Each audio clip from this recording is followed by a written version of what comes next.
Marikina pa rin? Ito yung mga lugar kung hindi saan dapat talaga natin hindi pinapark ang mga o iniiwanan ng sasakyan dito. Delikado.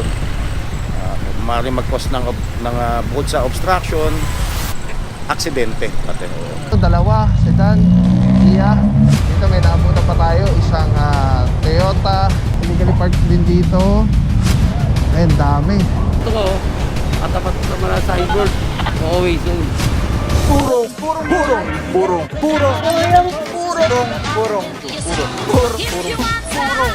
Pagmamahal. Purong pagmamahal. Purong pagmamahal.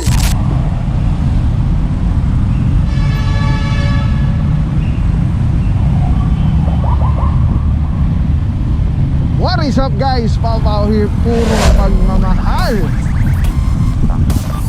Lungsod Quezon, ating puting Mayora, Mayor Joy Belmonte, Vice Mayor Gian Soto. Araw natin mga puro, Tuesday, February 6, 2024. Tuloy-tuloy ang pag-release, pagbabago, pagsasaayos. OIC for today, Officer Francisco, good morning sir. DPMD, Tika Sipaggaling, Sir Dexter Cardenas. Shoutout sa mga team leaders natin, Officer Cortez, Officer Baguio, and Officer Magari. Na mga puro, dito tayo ngayon sa Seated 2. Currently ito ay galing tayo Katipunan, Kumanan, tapos kakanan ulit sa Mabuhay Lane. Hindi ko kabisado itong lugar. Ayan. Ano to? Boulevard. Pasay Batino. Wala, hindi kita yung signage. Anyway, mga purong samnan dito, Officer Tarea, Officer Caleba, ganyan si Officer Mentera, Parama, Batilo. Ayan, meron na tayong sisita dito, jeepney na naka-illegally park sa Mabuhay Lane. Yung driver naman, pinaalis na lang.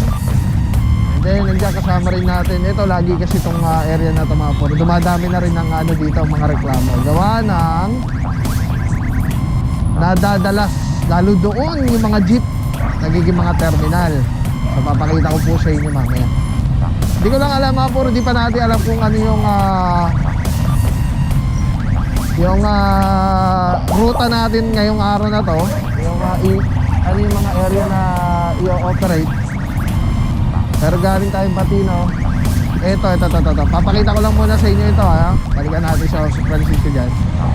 Kasama din natin si Officer Arugay, Valencia,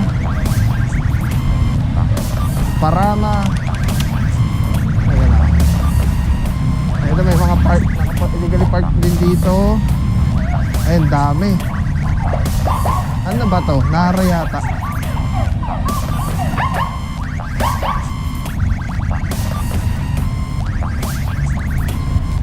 Mamaya mga puro alamin natin kung anong street na to.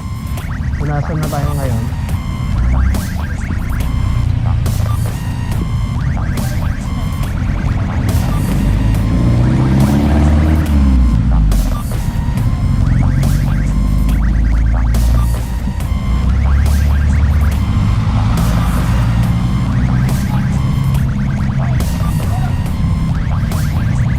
So far, ito walang driver. Inaorasan na po. May nagtatanong sa atin kailan ba nagsisimula yung oras, kung paglabas ba ng driver, pagkatok, pagdating, or marami siyang question. Pero ito lang po yan, pagdating po ng team natin, nagsisimula na po yung oras yan. So pwede nyo naman po i-confirm kung yung oras 5 minutes na dun sa towing crew na nag-video dahil nandun yung oras. So isa dito, tapos ito yung jeep, wala pa rin driver. Officer Calebag, ayun, meron na, titikita na lang. Ito may driver na rin, titikita na Officer Tarea.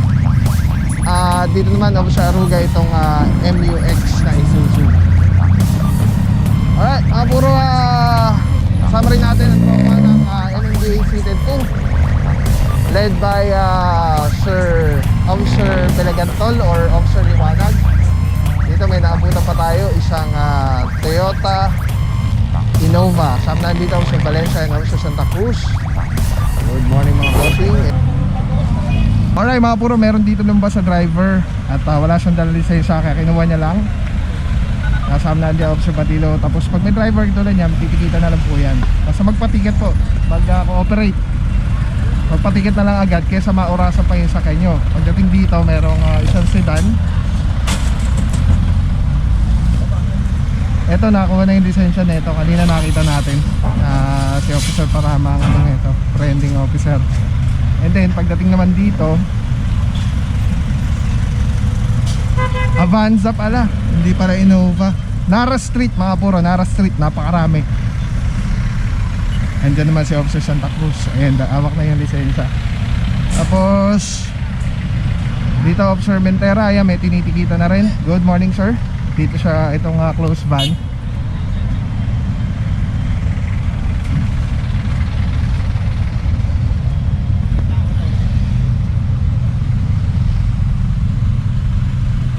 Ay mga puro, may signage oh, tow away zone, no parking anytime. Alright, so far ito, ay may driver na rin. Ito may driver na, ticket na lang. Mabot naman siya sa oras, wala pa naman 5 minutes. Isang pick up, kasama na dyan Officer Valencia. And then ito yung jeep, may driver na rin. Ticket na lang po yan, Officer Calebag. Ito natikita na. Ayun, currently tinitikita ni Officer Arugay yung SUV doon. Alright, proceed pa tayo mga puro. At yung team natin nag-advance na. So far lahat may driver naman, so wala tayong matitikita. Ayun pala si Officer Liwanag kasama natin. At si Officer Francisco, siya yung unang-unang nag-ano doon sa Batino ba yun? Batino Street. Kasama natin Officer Santillan, Officer Molina ng MMDA Seated 2. Saludo mga bossing.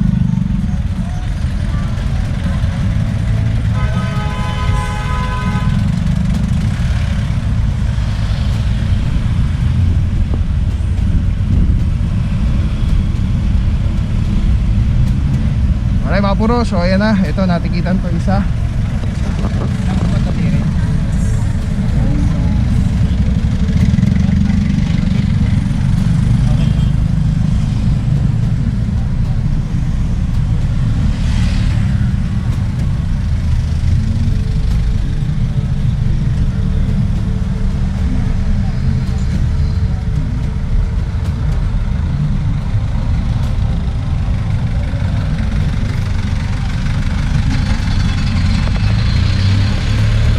Pagdating dito,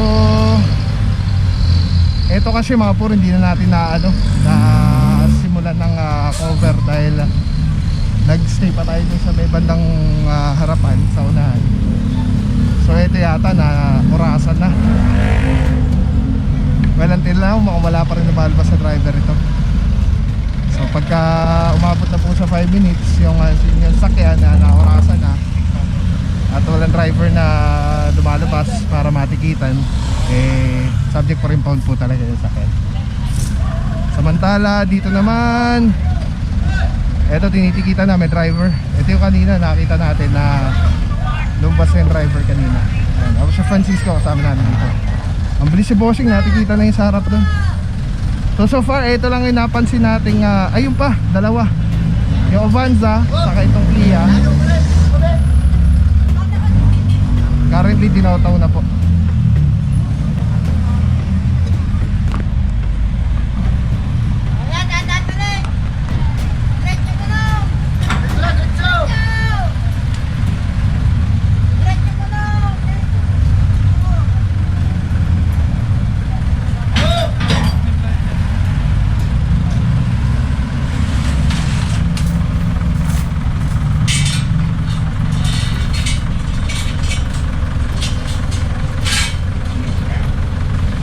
Ayun, na late si bossing ng dating.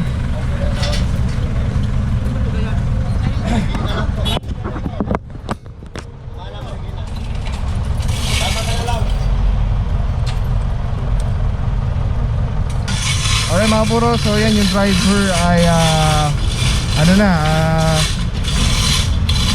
tanggap niya na yung violation niya. Anong barangay? At sasama na lang daw po siya. Nakausap na ng towing crew yung driver.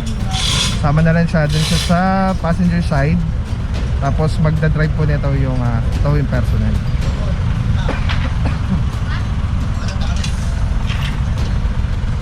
Alright mga puro, Nara Street.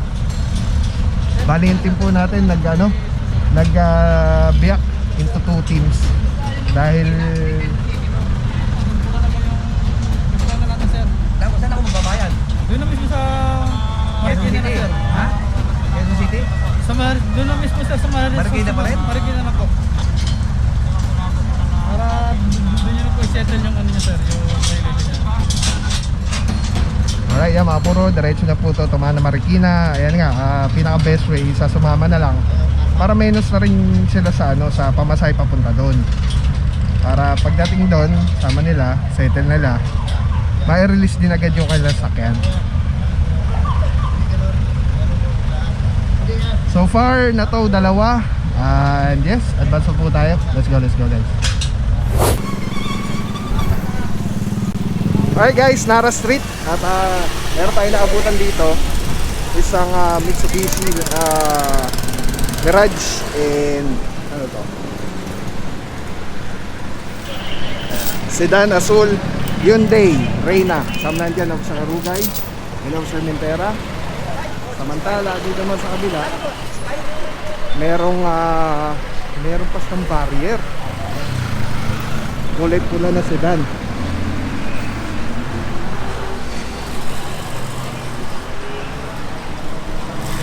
Nakin Officer Dianyo. Officer Ballesteros din pala ng MMDAC dito kasama natin. And dito naman Officer Francisco, OIC for today. Officer Francisco, good morning sir. Saludo mga bossing, PTMD, mabuhay kayo sir. God bless you. Sir, Morning.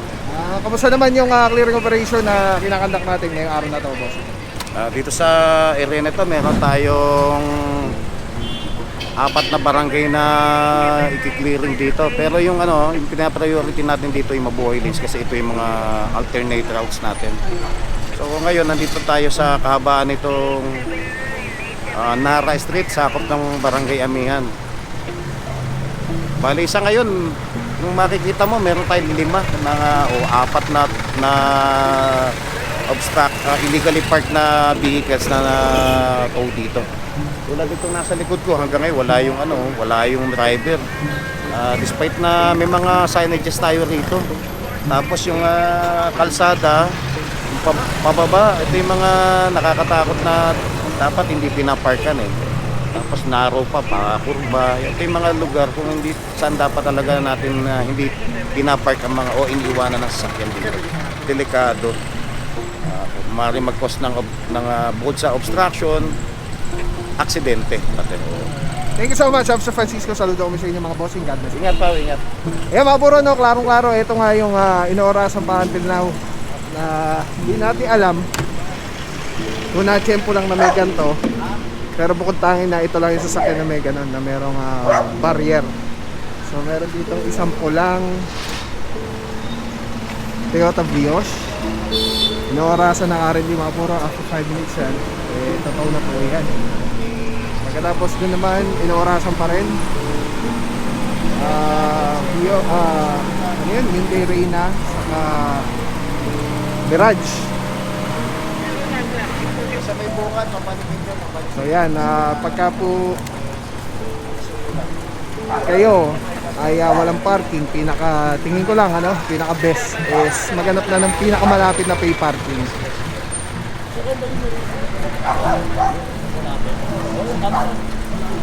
Kasi po every time na magkakaroon ng operation at every time na matataw ko yung sasakyan, mapapagastos lang kayo lalo at lalo kayo maabala. Kaya po kung may sasakyan tayo, unahin po muna natin yung parkingan. Make sure na may parkingan na bago tayo kumuha ng sasakyan. Alright, kasi kaya lang din po yung mahihirapan. Alright mga puro, mukhang 5 minutes na to.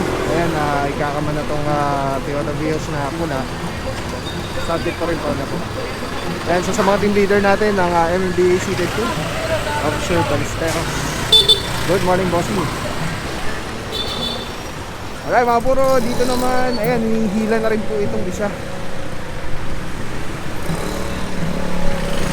Officer Morales, good morning, saludo mga boss. Grabe, wala pa rin dito, wala pa rin pong driver na nalabas dito rin.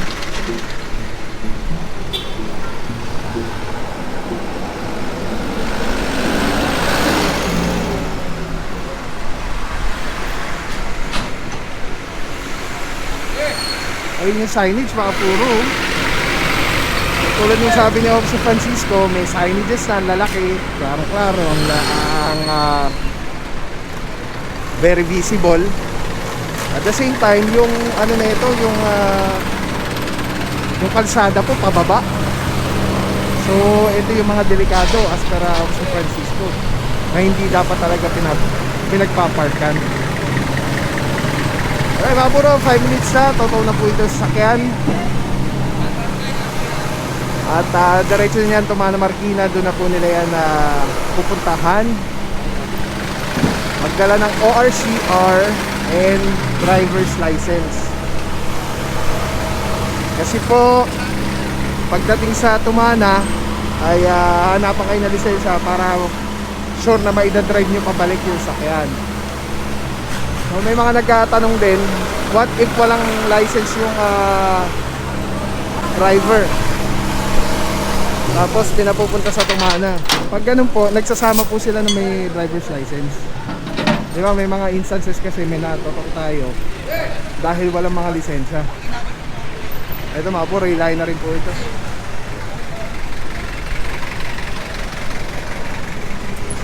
Officer Mentera, good morning sir. Saludo mga bossing. Boss, kamusta sitwasyon na dito? Ano naman tayo dito, ito, nabuto natin, walang driver. Tapos ito ko, katapat naman na sa signboard. Always zone. Tinanong naman natin, wala talagang lumalabas sa driver. Tanong na natin yun kasi hindi namin alam kung may-ari. Alright. Sabi na po, sorry. Taon na. Thank you so much, Officer Mentera. Saludo mga bossing. Ayan mga puro, no? Tulad ng sabi ni Bossing. Ayan, no? Katapat na katapat. Ang linaw po niyan. Ang linaw nung signages. Nandun siya mismo, nakapark sa tapat ng mismong traffic sign. Actually, dalawa pa sila. At mukhang ang ano natin dito, concern is dahil nga may reklamo po ito, compliance sa hotline 8888. Compliance sa hotline 8888 ay mukhang talaga may mga nagre-reklamo na dito. Gawa ng mukhang parang overnight na ginagawa yung pagpapark nila dahil kampante. Walang lumalabas oh. Mukhang talagang ano na sila, kumbaga nakasanayan na yung pagpapark dito sa area. Ito mga puro, inihila na rin po.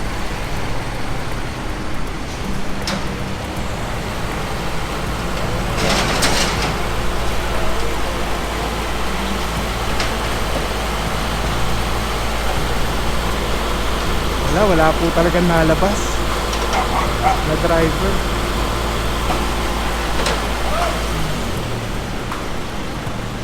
Tapos yung barrier yan, binilid na ni Officer Francisco.